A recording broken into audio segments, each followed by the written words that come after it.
Greetings, it's the first morning of my trip and I'm now in Turkey. I got in really late last night, so I'm still a bit tired, but I've got quite a few things that I'm going to do today. First of all, visit a monastery on an island that I've read about that I'm quite excited about going to. And then also watch the dervishes whirl, which is something I've long wanted to do ever since I went to Rumi's tomb in Konya many years ago. I'm going to be honest with you, probably because just lately I've been having a lot of celebrations for my birthday. Well, it's weird because normally I'm really excited before a trip, and before this one I was just whatever, it's happening, because I've been so busy. But I think now I'm here, I'm getting in the mood a bit.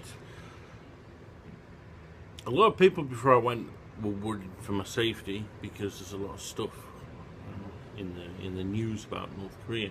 But I would actually say if there's probably one of the three countries that I'm visiting, Turkey's probably the most dangerous. And people don't think that because they'll know somebody who's been on a beach holiday here. But where I am now, only a few months ago there was a military coup. Some say it was set up by the president himself. Probably not disinclined to agree with that, to consolidate his power. But this is a country that's had a lot of coups. It has had a lot of political instability, and it calls itself democratic, and yet at the moment that's less and less. And that's something I want to see, is how much has it changed since I was last here in 2010.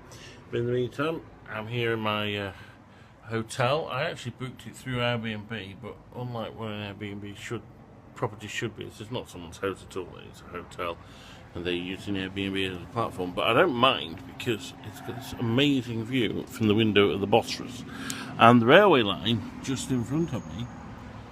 That's actually the one that the Orient Express used to travel on. Look at all those ships over there. It's a sea moment, I think. And then looking to the city itself.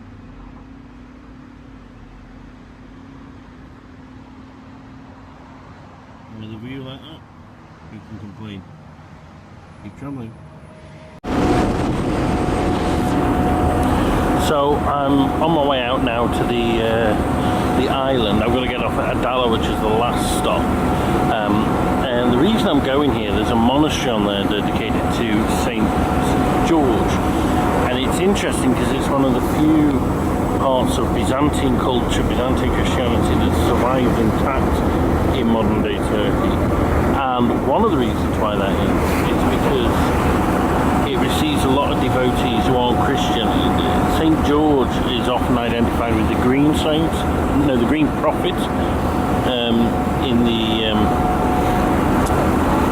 Quran, and so a lot of Muslims will go there traditionally, although of course as Islam gets stricter in its interpretations these days, that's getting less and less.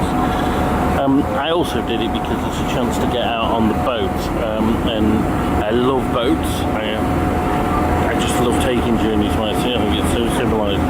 But also what I quite enjoy here is seeing the people. I mean, this ferry is absolutely rammed. I'm going to try and get some footage later of the interior, but you really can see, apart from a smattering of tourists, people from every part of Turkey here. And I suppose if I'm here looking for clues of Erdogan's regime, you should get a lot more women in headscarves now. And of course, Ataturk virtually banned them. I mean, you weren't allowed to wear a headscarf if you were at university, if you worked for the government, and Erdogan's reversed that.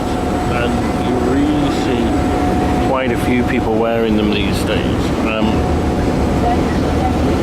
And I've also seen a few more serious coverings.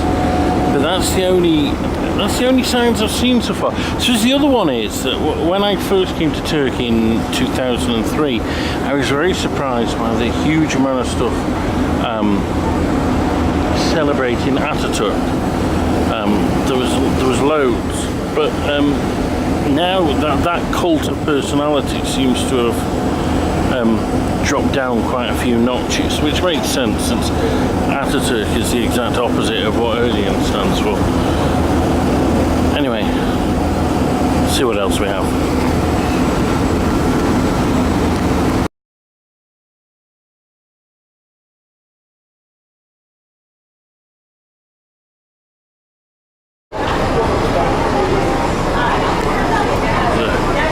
Still one relic of the old imperial cult.